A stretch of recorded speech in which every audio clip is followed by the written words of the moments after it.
Welcome to Category 5 Technology TV this week. Hey, we've got another Kingston Data Traveler 2000 to give away. Yes. So if you cast your ballot, it could be you. Speaking of Kingston, we're going to be speaking with Cameron from Kingston Technology, and he's going to be sharing with us about their new enterprise-level SSDs. We're going to be learning all kinds of things about how innovation has been moving forward with Kingston with SSDs in the enterprise. So like RAID arrays, how is garbage collection working? Well, that's a question that I'm going to be asking. So stick around. We've got a lot of great information coming right up. This is Category 5 Technology TV. Our live recordings are trusted only to solid-state drives by Kingston Technology. Revive your computer with improved performance and reliability over traditional hard drives with Kingston SSDs. Category 5 TV streams live with Telestream Wirecast and Nimble Streamer. Tune in every week on Roku, Kodi, Plex, and other HLS video players. For local showtimes, visit category5.tv. Category5.tv is a member of the Tech Podcast Network. If it's tech, it's here. cat5.tv/TPN. And the International Association of Internet Broadcasters. cat5.tv/IAIB. Welcome to the show. I'm Robbie. I'm Sasha. It's episode number 601. Thank you so much for being here with us this week. We've got a great show planned. Before we get into it, I want to do a quick check-in on our ad blocking server from episode number 599. It's a DNS ad blocker using Pi-hole on, now I installed it on an Odroid HC1, right, aka HomeCloud 1. Really cool device. We stuck a Kingston SSD in there, and it's doing a fantastic job for us. With this device, I was shocked to find that I had nearly, 40%, a little more than 40% of the websites that are being accessed, according to this device, are being blocked.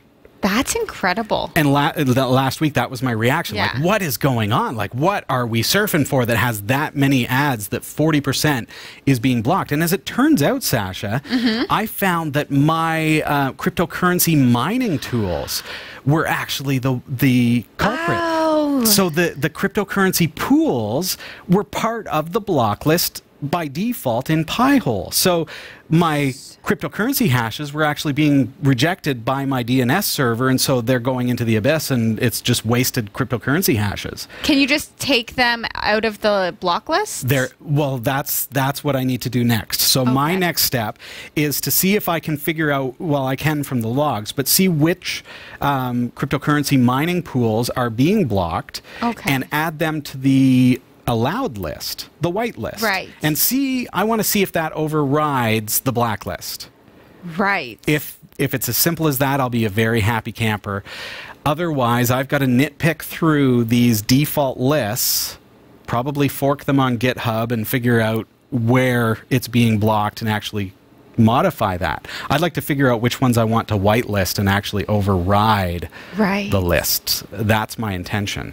So we are seeing that the ads are being blocked throughout our network, which is fantastic. Internet is running faster than ever before because it's not serving up advertising on our internet service at home. Right. But I want to get that resolved because I'm basically throwing cryptocurrency hashes into the wind. Would there be any reason or they just got kind of I guess they got they got bunched into the list. Yeah, weird. Yeah. I guess, sometimes the cryptocurrency can be misconstrued as being malicious when it's benign, and so somehow if you're actually using cryptocurrency, maybe it's to protect people who aren't actually crypto mining from being like infiltrated and from being exploited. Yes. Yeah, so that people aren't using my bandwidth in order to crypto mine for themselves. Right. I don't know, but I'm going to see if I can get that fixed. So before we jump into tonight's show, I want to remind you to subscribe to us on YouTube, and also you can click that little bell, and that will help you to receive notifications whenever we're live or whenever we post new and exciting content. Tonight we've got a fantastic show planned for you. Cameron Crandall is a senior technology manager at Kingston, and he helps to lead the engineering efforts.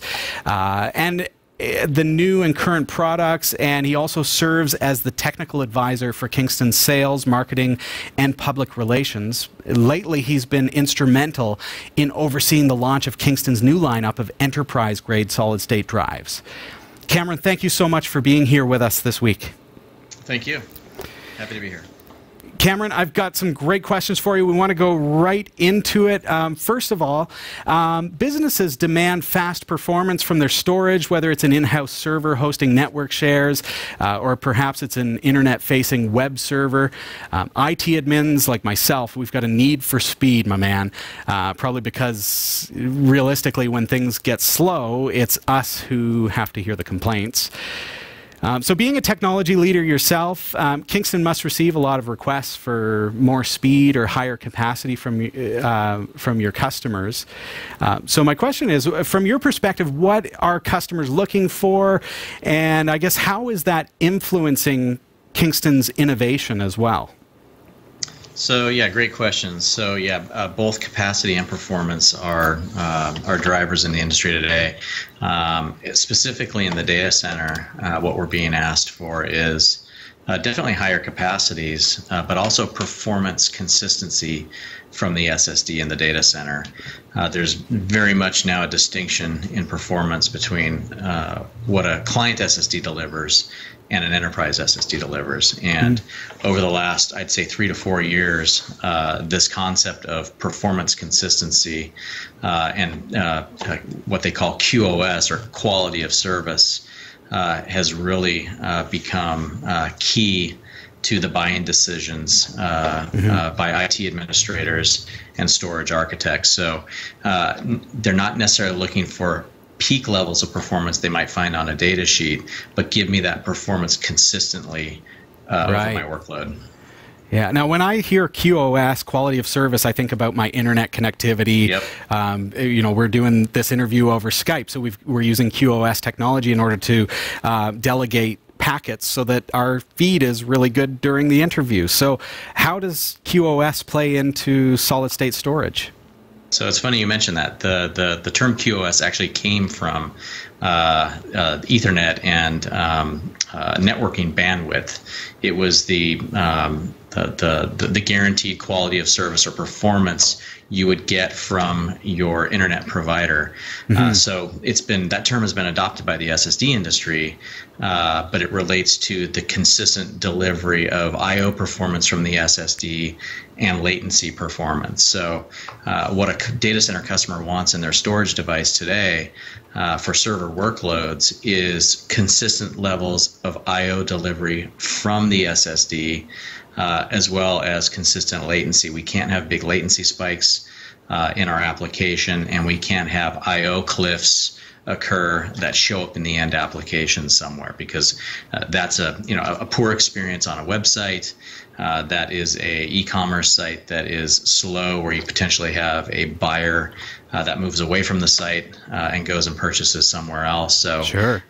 Data centers today are really looking at and designing their own test to test SSDs for this performance consistency. We cannot deliver a client SSD to a data center customer like we could, 5-6 years ago. Today, they're demanding this level of performance consistency in the storage devices that they're buying. Yeah, and I think that's probably being pushed by, like, we're using virtualization more than ever. We're using network-attached storage and iSCSI devices more than ever. So this is shared resources against many different servers, many different web services, databases, and things like that. So that consistent speed is really important to us in the data center and in business. Cameron, can you tell us what's got you personally really excited about the new Kingston Data Center DC500 SSDs, and also kind of how they differ from previous generations of the drives? Sure. So we're probably best known for client and consumer SSDs in the marketplace. I mean, if you were at an industry event and you asked somebody what they thought of Kingston SSDs, they'd probably say, "Hey, they're a great client or consumer brand that I might find in a retail outlet." Gaming, my friend. And gaming, yeah, for sure. But we have been selling enterprise class SSDs for the last probably 5 or 6 years, but our product portfolio has been quite small. We've had kind of 1 or 2 drives in that segment, and we've got a great customer base from our DRAM relationships. and we've been able to sell our enterprise SSDs into those customer bases. Now moving forward with this new DC500 line that we've just launched, we've added 2 drives to the line, and we have 3 more drives coming out before Q3. So we're really expanding the line, and really going after different tiers of enterprise business. We're heavily focused still on SATA today, even though NVMe is kind of the big buzzword. We're finding that in the typical channel that we sell to, there's still a lot of serial ATA being used in data center servers. A lot of the tier 2 and tier 3 cloud companies are still heavily based on SATA. So the DC500 is a SATA SSD offered in 2 different endurance levels, and then we're going to be coming out with another SATA product in that lineup, and then we'll move to 2 NVMe products to help those same customers that are heavily on SATA today transition to NVMe. Wow. Okay, I want to circle back to that. But first of all, you mentioned that you've got 2 different models that are going to be coming out. So we've got the R and the M. So we're going to see DC500R. We're going to see DC500M. So for me as a C-suite executive who's looking to purchase, well, if one is less money than the other, like what's the difference? Like, why am I looking at an M versus an R, for example? So the R stands for read-centric workloads, and M stands for mixed use, and those are closely tied to the endurance level of an SSD. So typically a data center customer that's looking to source SSDs for their servers and storage arrays, they're looking at performance and they're looking at endurance. And most data center customers that are making that purchase probably already have an idea of the endurance level that they're looking for in their SSD. So they're looking at either like a sub 1 drive write per day SSD, or they're looking for more endurance at either a drive write or maybe a little bit over 1 drive write per day. So we offer 2 different categories, and just like you said, there is a price difference between those, the R and the M.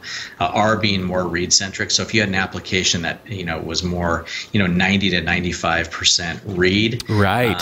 From a cost standpoint, you would be better off buying a DC500R. If you had more of a workload that had a balance of mixed reads and writes, you're going to be writing to that drive more. So you'd want to outfit the server with the DC500M. Okay. So it's really workload specific. And that we know from industry analysts that the majority, about 82% of the SSDs that are deployed into servers today require 1 or less than 1 drive write per day of endurance. So we're going after that bigger kind of bucket of business and opportunity. We're not going to be producing 5 and 10 drive write per day SSDs. That's a very competitive segment and a much smaller segment of the market. Okay, so with 1 drive write a day, immediately the thought that comes to mind is, what kind of capacity are we looking at with the DC500s? So both models, the R and the M, they're offered in 480, 960, 1.92 terabytes, and 3.84 terabytes. Wow. So those are quite large capacity. Am I right in thinking, based on your description here, what's coming to mind with the 2 different models, the R and the M, is that the R is going to be more for, like, say, it would be a perfect solution for, say, a web host who's we're uploading files to it once in a while, but realistically, it's all read data. It's people visiting the website. Versus the M would be more for, say, an internal storage for my business network, where we're opening a lot of files and saving those files back to the network drive. Is that accurate? That's very accurate. Okay. In fact, our main customer base that we're going after with these drives is the tier 2 and tier 3 cloud companies, the hosting companies. Okay. Yeah. They're still heavily SATA today. They're looking for the kind of the sweet spot in capacity is 960 and 1.92 terabyte. We've got some demand for 4 terabyte, but most of the volume that we're seeing is in that 1 and 2 terabyte capacity range. Sure, and when you've got lots of drives in an array, it's going to give you much higher capacity once you've got 8 or 12 drives in there. Correct. Which really makes me think. Now, I'm sure, like in our standard PC, we're used to having maybe 1 or 2 SSDs in there, and so the difference in power consumption is going to be negligible between, say, an SSD and an old style spinning drive. But in a data center, as I say, we've got each server in the rack is going to have 8 or more SSDs in it, or spinning hard drives. Does switching those servers, so our existing infrastructure, so taking those servers that have 8, 12, 24 drives in them, if we switch those to SSDs, are we going to reduce our electrical usage by any notable amount?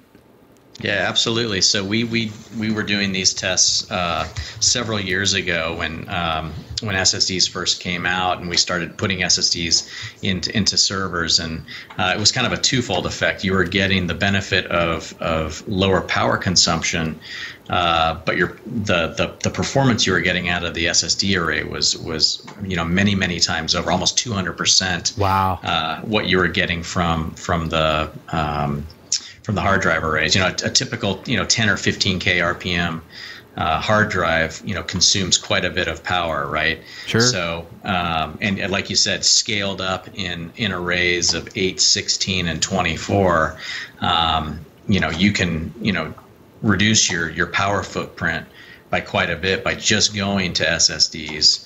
And in fact, you might even be able to reduce the number of physical devices even with an SSD, and get more performance than you were getting with hard drives. Right. A lot of the storage arrays and servers that are built with hard drives today are scaled out with hard drives to get performance. That capacity may not be being used, but that they're scaling hard drives to get the performance out of them. So if you don't have to scale hard drives, you're getting the benefit of reduced power consumption and greater performance with fewer drives. So it's the concept of doing more with less. Yeah, and I expect that with spinning drives, we have to have them spinning 24/7, because you can't wait for the drive to spin up. It's going to take between 4 and maybe 10 seconds to spin up, and nobody's going to wait for a website for that amount of time. So SSDs, like zippity zap, just right there, always on. Now, we've got to take a really quick break. We're speaking with Cameron Crandall from Kingston Technology about their new data center drives and the state of solid-state drives in enterprise servers. When we get back, we're going to be learning about how Kingston is addressing the shortcomings of the aging SATA interface and how their new drives deal with latency as well as garbage collection. Stick around.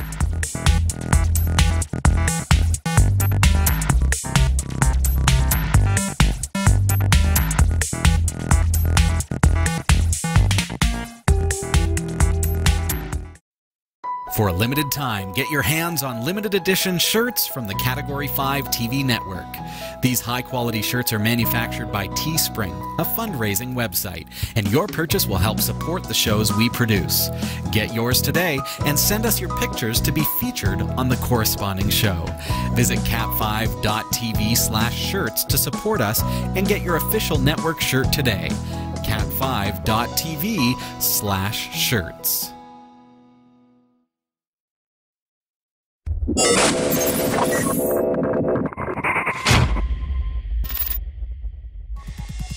This week, we're speaking with Cameron Crandall. He's a senior technology manager with Kingston Technology's SSD product engineering department.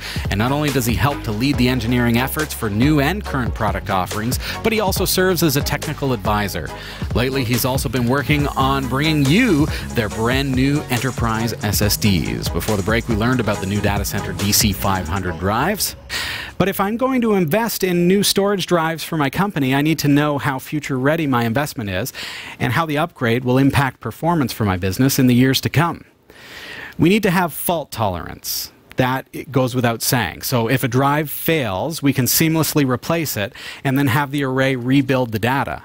But I've heard, Cameron, that In the past, trim has been a problem for SSDs, so we'll call it garbage collection. It doesn't necessarily work well when you put solid-state drives into a RAID array. This, of course, leads to high latency over time, which is not going to be good for the data center or the in-house server performance.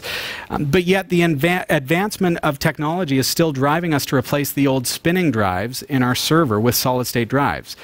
So my question for you, Cameron, is how is Kingston addressing the issue of garbage collection, and is it something that we still need to be concerned with in 2019?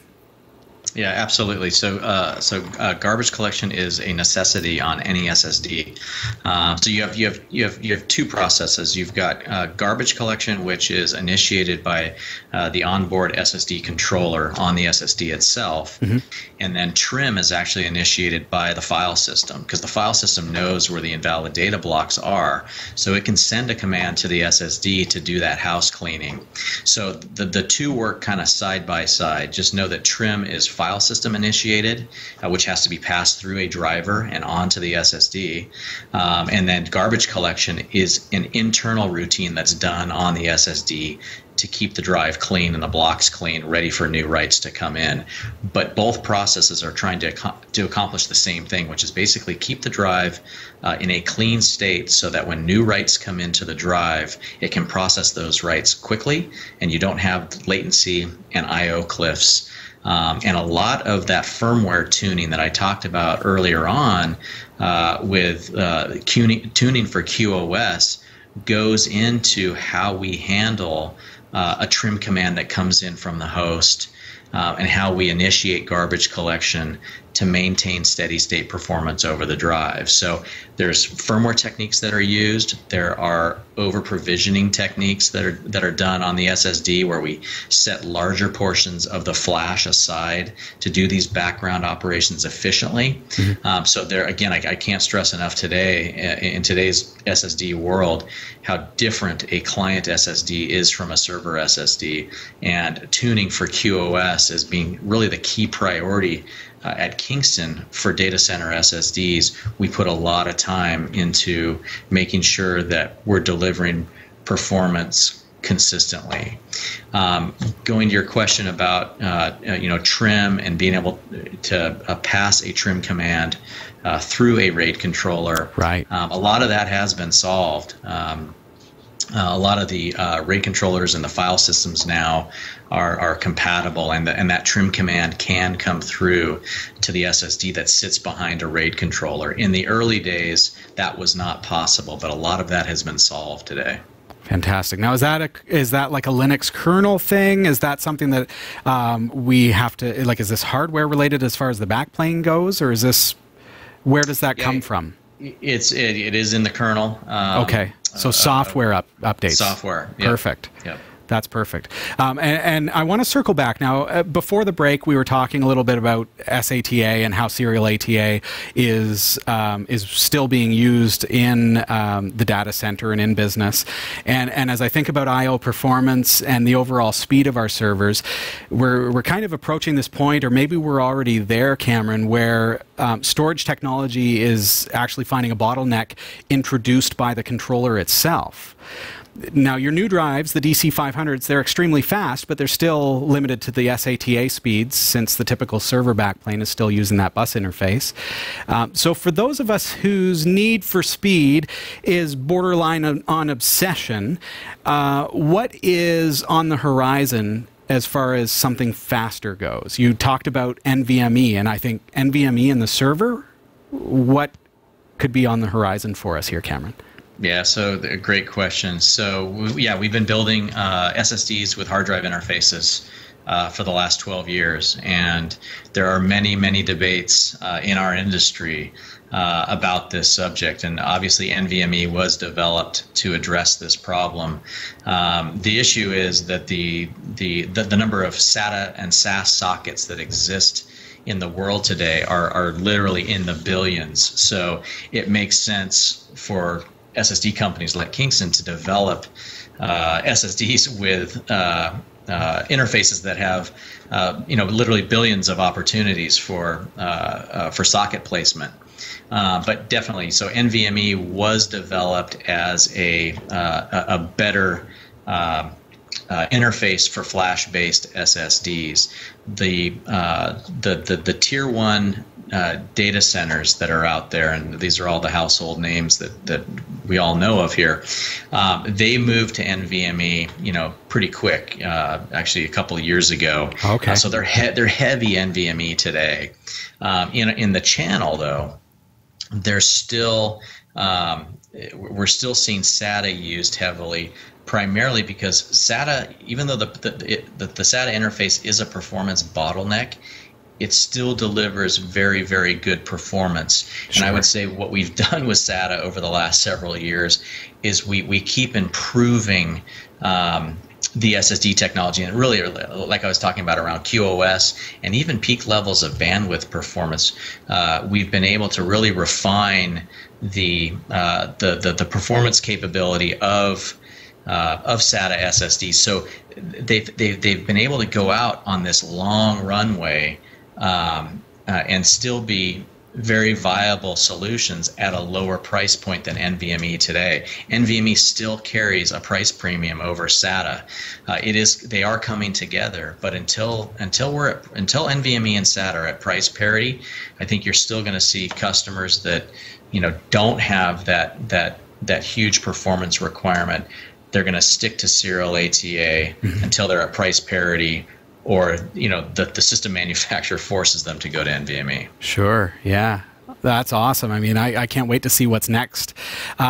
So just as kind of a final thought here, Cameron, so let's just put a scenario out there. I'm a business exec or an IT administrator. I've already got storage servers in my rack, and I just want to increase the performance, increase the throughput by changing the drives. Is it advantageous for me to pull those old spinning drives and switch over to DC500s?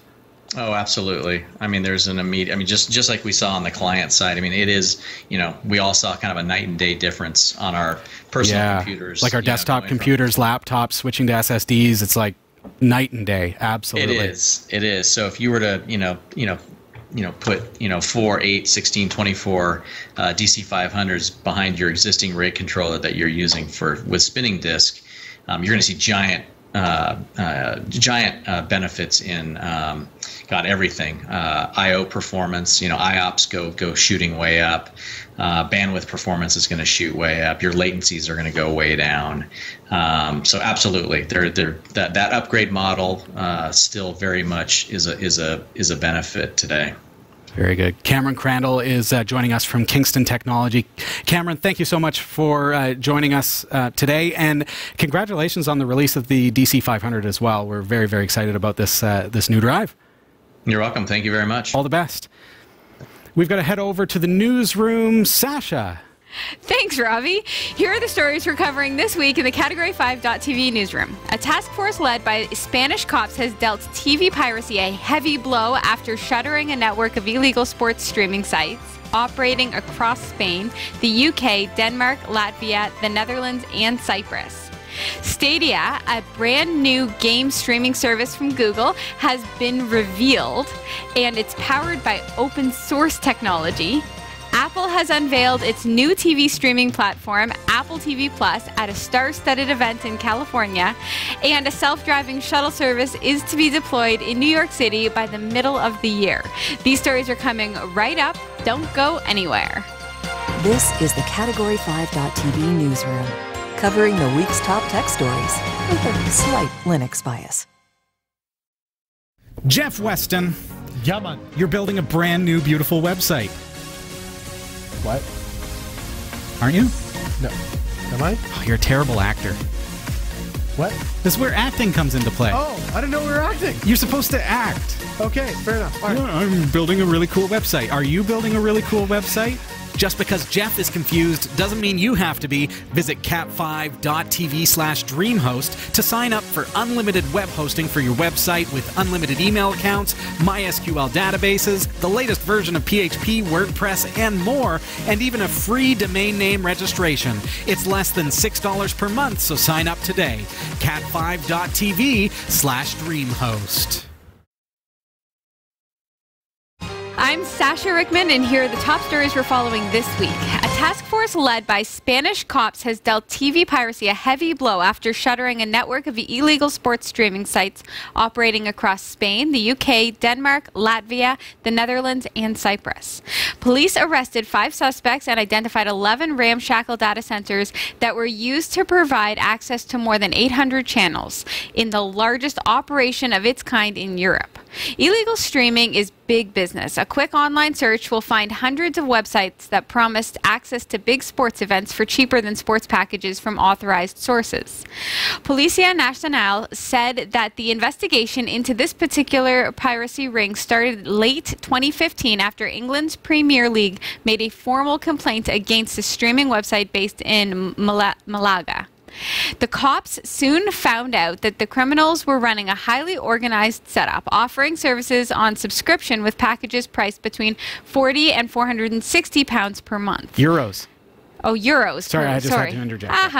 Subscribers have been identified in more than 30 countries.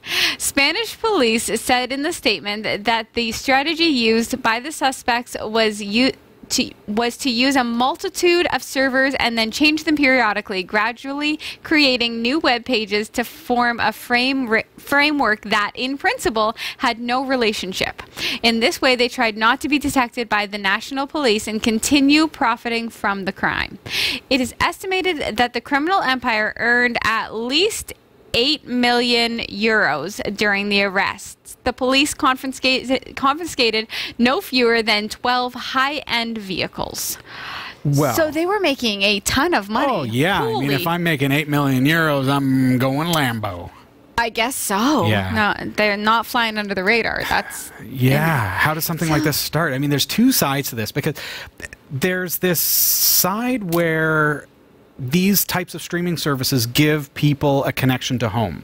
So I can see how, so say I moved to the United States from an Eastern country, wherever, right? And I wanted to be able to tune into my native language programming. Mm-hmm. I definitely want to subscribe to those kinds of services so that I can access that programming from home. That makes sense. Yeah, like, and similarly, here in Canada, an English-speaking person such as myself, who would be hard-pressed to understand any other language, if I moved somewhere that, you know, say they spoke Mandarin, I would just be absolutely lost on if I was trying to find some entertainment. Right. And so tuning into a streaming service from back home in Canada would be fantastic. So what happens when there are places in the world whose TV networks are not provisioning that? And even here in Canada, so Rogers Cable TV. Right. If you go to Belize and try to watch your Rogers TV from Barrie, Ontario, Canada, it's going to block you because they use geolocation to say you're not in Canada, so you're not allowed to watch this. Right. So then we use a VPN tunnel and so on and so forth. But then if my physical address has moved to somewhere else in the world, I can no longer subscribe to that service because I don't have a Canadian address. Right. So it's like this double-edged thing where, yeah, there's a market for it and a need for it, right? Yeah, it almost feels like maybe the broadcasters have got it wrong, like they ever get it wrong. But why am I having to subscribe to these services in order to get my native programming? Right. Could it not be the case that I, as a Canadian English-speaking individual, can subscribe to a Canadian service, broadcast service, and watch it from anywhere in the world? Like, that's the World Wide Web. Quit using geolocation to block me. No matter where I am, I want to be able to access it and use it and subscribe to it. And So that maybe pushes the end consumer to try some of these illegal services, which then boosts their revenues, which then, oh, well, I can actually get more programming for cheaper because it's illegal and they're streaming it all from these ramshackle studios, if you will. Speaking of ramshackle studio, welcome to Studio B, everyone. This is Category 5 TV. It's nice to have you here. Okay, so here's what I was thinking about it. And I wasn't thinking in terms of the worldwideness of it. I was more thinking about the money side. So they're making a ton of money off of these illegal piracy streaming services. So people are paying for the service, but they're probably paying less than the pumped up prices that are being charged. Yeah, they are, and that's a big problem. So I think that maybe the argument could be just that the prices are too high in the legitimate field, because it's not that people aren't paying; they still are paying. Right. The pirates. Who are they paying though? They're paying an illegal. Yeah. The copyright holders, the content creators are not the ones getting paid for that. Right. So if they were to lower their expectations a little bit, like if they were to lower the bar and charge slightly less, they could be able to compete with the piracy people. I like the way you think. Let illegal content drive down the price of legal content. But I don't think that's the way it works. But maybe if the legal content were provisioned in such a way that I can use it, I mean, and chat room, which you can't see during the newsroom, but maybe think that I have no clue because it's all copywritten material and Canadian content is licensed for Canadian distributorship and so on and so forth. But yes, I understand the CRTC and I understand regulations and telecommunication regulations and things like that. But could they not say, okay, well, we're going to be an international, this is all hypothetical. I don't mean this should be the way. I mean, in our world that is interconnected via the World Wide Web, should it not be the case where our broadcasting companies are pursuing being able to remove the borders? So whether that be copyrights, whether that be MPAA or RIA or whatever, CRTC, that we would remove those borders and say, okay, you're a Canadian citizen, or you are an American citizen, or you are from wherever, you are therefore legitimately allowed to access the content from the broadcast networks of that country. That's common sense to me. I like that. I like that. Right? I don't know. It doesn't address the fact that piracy still exists. Piracy exists, and I feel like piracy will always exist if these structures are in place that block you. But there are a couple of things that drive the piracy industry. One of those being cost is cheaper, so people can get the service cheaper.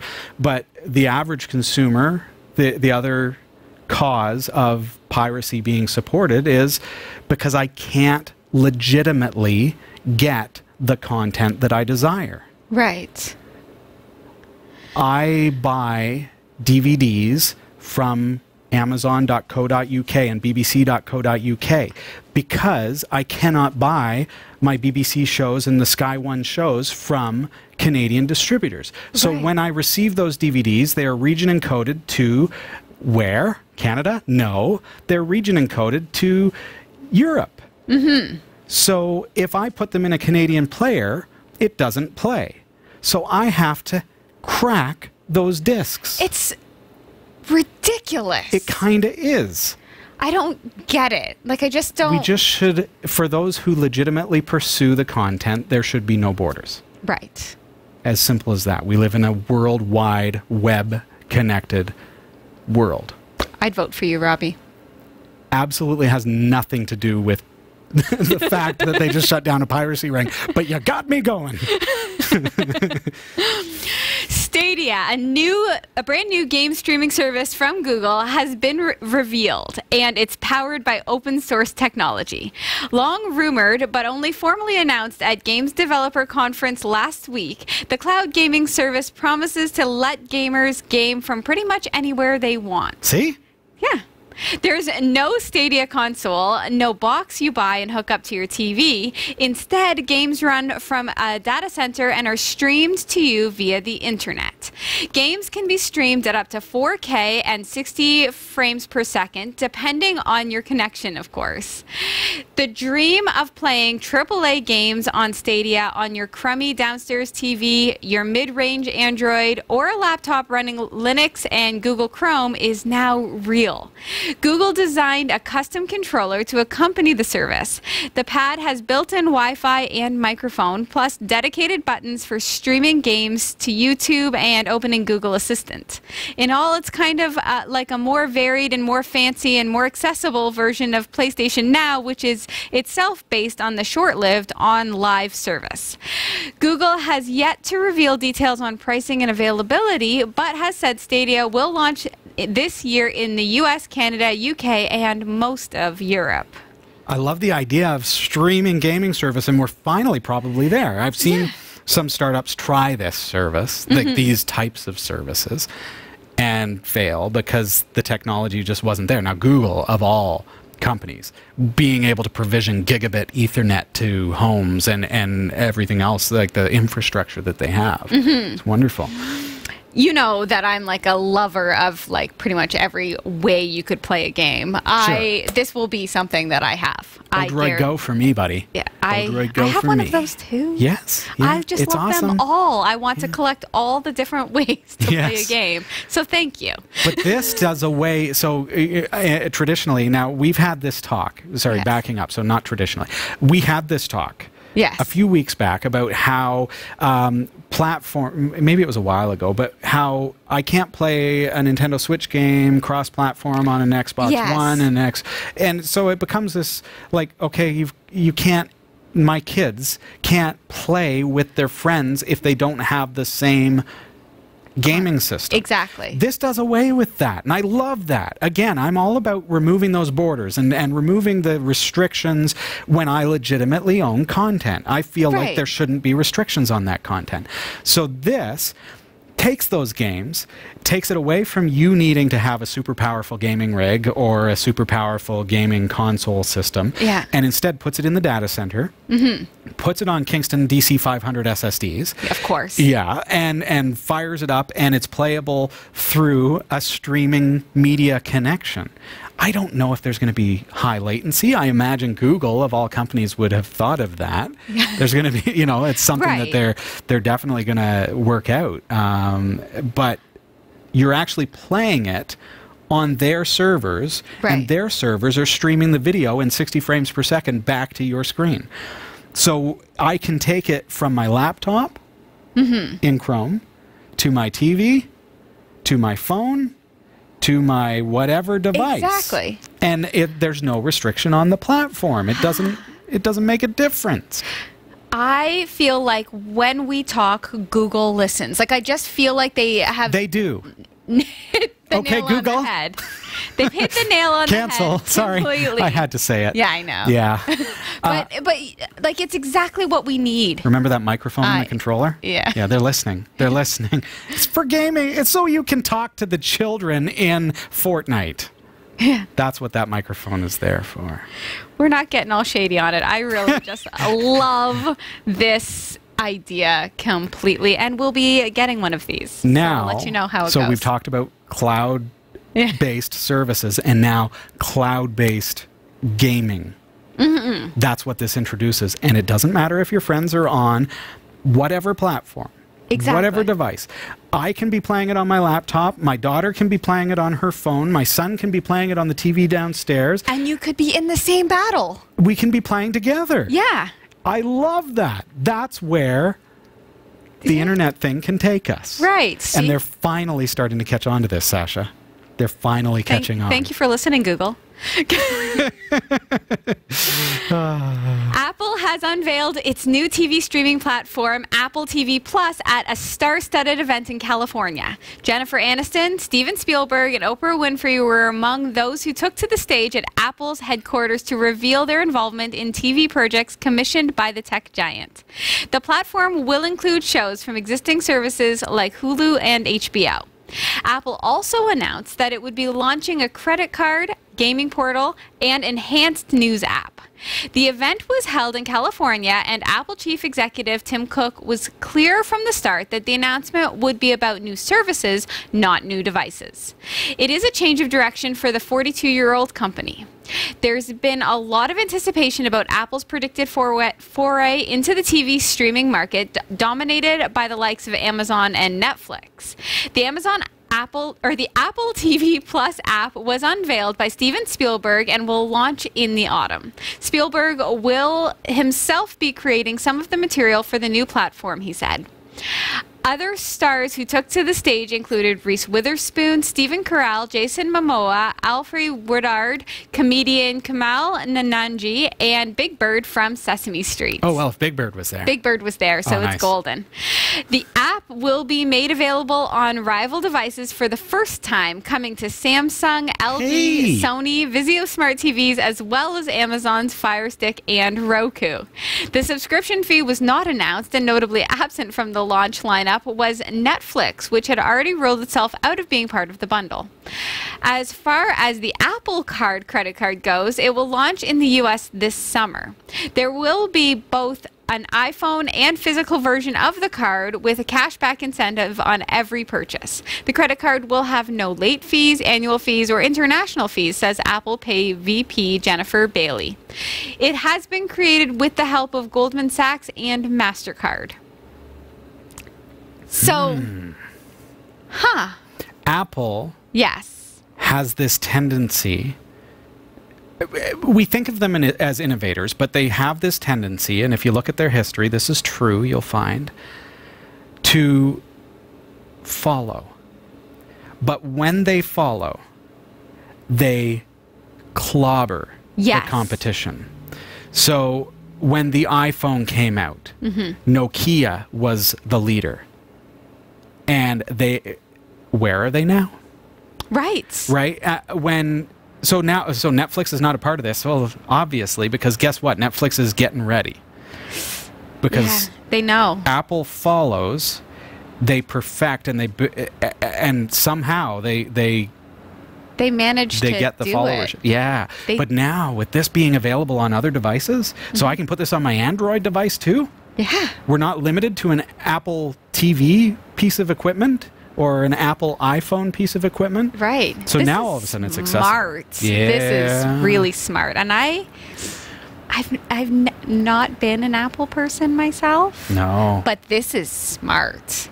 And I'd like to see... And yet it's conniving. I know. I'd like to see how it goes. It's just the way they work. It's just the way they work. I'm just team Netflix, and I feel like I don't want them to go... Netflix has been doing some really awesome things, and Amazon is really starting to pick up the pace with Prime, and we're starting to catch on to that as well. So to have a third player is a good thing. But that it's Apple, we know that they're just going to command and conquer. I will say one thing. The whole credit card thing confuses me. But... Yeah, it's like a it just seems screen, like, and also we'll have a credit card. Oh yeah, by the way, here you go. You know what? They get every student to have an Apple credit card, and they will. And it's like the McDonald's advertising when you're 3. It just gets in your head to the point when you're an adult. That's all that you know it. So probably you could pay for Apple TV Plus with your credit card and get a discount on it. Right? Whoa. Probably is the way it happens. That's how they get you. Okay, well, you can do this. It's like shopping with the Starbucks app. Right. You know what I'm saying? Right. So, but we'll see. We'll see. We'll see. Will you subscribe to Apple TV Plus? They're really original with names, by the way. Yeah. Just waiting for the iPhone Plus to come out. But the Apple TV Plus, are you going to be a subscriber? I mean, Oprah is going to be on that. Yeah, Reese Witherspoon. That's another thing, just to back it up for a second. Another thing where all of a sudden red flags go up for me is when it's that star-studded. That means that they know that the product itself might not sell itself. They need to pay a bunch of people to come and talk about how awesome it is. I'm just saying. Will you subscribe? Comment below. That's all I ask. A self-driving shuttle service is to be deployed in New York City by the middle of the year. Boston's startup Optimus Ride will run on vehicles on private roads at the Brooklyn Navy Yard site located on New York's East River. The shuttle will help workers get around the large site. Self-driving vehicles are being widely trialed around the world, but vehicles sometimes crash, and some regulators have halted tests. The cars are designed to operate in environments of 25 miles per hour. Okay. Yeah. I can see this working really, really well at campuses, or like we've heard of using autonomous vehicles in zoos. Right. And things like that. Like that just makes sense. Colleen, when I went to go visit her in Vancouver, yes, they use the SkyTrain. The SkyTrain is unmanned. It's. Is it autonomous, or is it like controlled by a remote person looking at a camera or something? I don't know. Don't know? What I do know is you can sit as though you were the driver. Like the whole thing, there's not a spot, right? Oh, yeah? Right? So she sometimes will pick that spot, but then it's unnerving because then you realize there's not a person operating it. Right. And the only time that they ever need people operating it at all is if there's bad weather, and it's just for the person to press a button to say, oh no, that's just snow in the way. You can keep going. Right? Okay. Like, yeah. I'm absolutely picturing somebody sitting eating donuts like Homer Simpson, Just like, pushing the buttons like throttle up, throttle down, throttle up, throttle down. so, I like it. Yeah, that's really cool. Let's take a really quick look at CoinGecko, the cryptocurrency report for this week from Category 5 TV. And this is the market outlook as of 1800 hours Eastern Time on Wednesday, the 27th. Is it the 27th of March already? As far as when we're broadcasting live, Bitcoin has gone down just a little bit. Again, at this value, $4,000 plus, $3 loss is pretty minimal. You're not going to feel that, folks.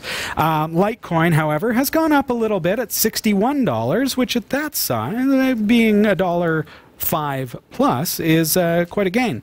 Ethereum is down just a little bit at $137.90 US. Monero sitting at $52.87, down $1.38 US from last week. The little guy, Stellite, is sitting at 1.61 ten-thousandths of a cent. Are you ready for this gain? They're a big gainer here. Turtle coin? Oh no, Stellite. Stellite. Okay. Gained over last week's numbers 0.01 ten-thousandths of a cent. Huh. Way to go, Stellite. I would call that static. I would call that stellar. Are you kidding? Turtle coin gained actually quite a bit. Considering last week it was sitting at just 0.7 ten-thousandths of a cent, it gained 0.46 in the past week. See? So it's up at 1.16 ten-thousandths of a cent. Remember, the cryptocurrency market never closes, and it's always volatile. I will say I really love the little guys in this. Stellite and Turtle Coin. Love you. Big thanks to Roy W. Nash and our community of viewers for submitting stories to us this week. Thanks for watching the Category 5.tv newsroom. Don't forget to like and subscribe for all your tech news with a slight Linux bias. And for more free content, be sure to check out our website. From the Category 5.tv newsroom, I'm Sasha Rickman. And I'm Robbie Ferguson. All right, we've got to take a really quick break. When we come back, we do have a Kingston Data Traveler 2000 to give away. So if you've got your ballots in, well, stick around. That winner could be you. If you haven't sent in your ballots, what are you doing? Yeah, do it. We'll tell you how you can qualify for an upcoming draw as well. Stick around.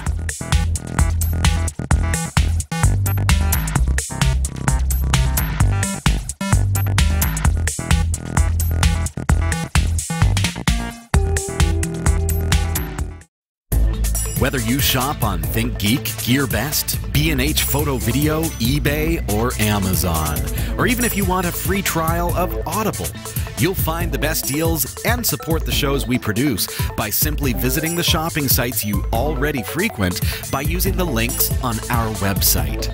Visit category5.tv/partners for the full and ever-growing list, and help us create more free content like this show. Thank you for shopping with our partners, and thank you for watching.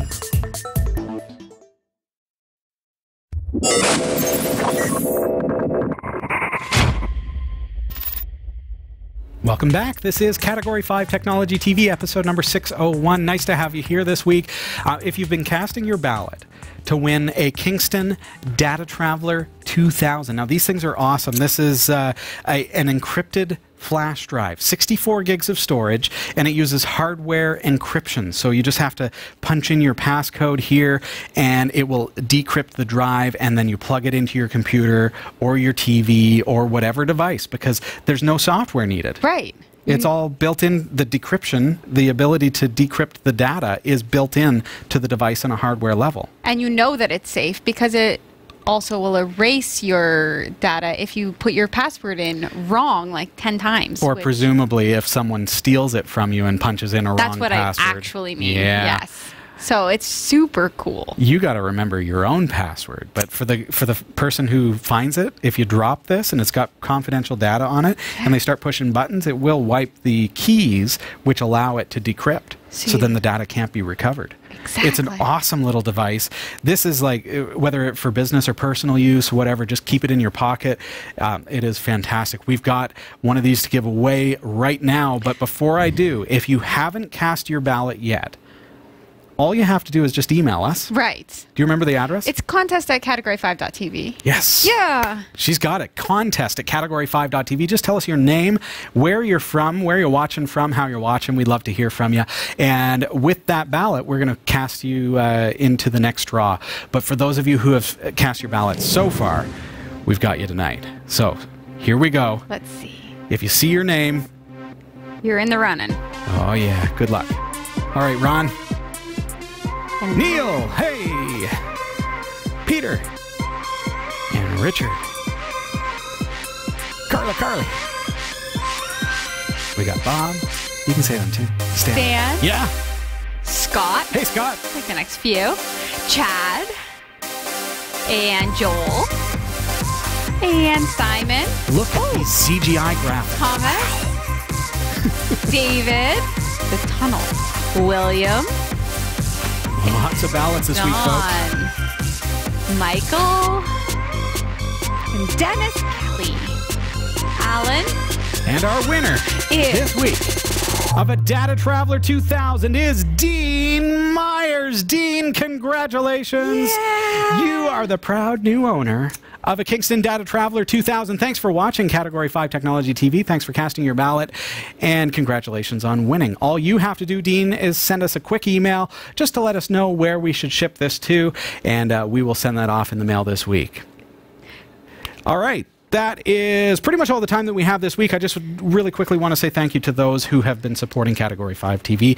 Yes. Of course, we are raising funds for our replacement Wirecast broadcast server.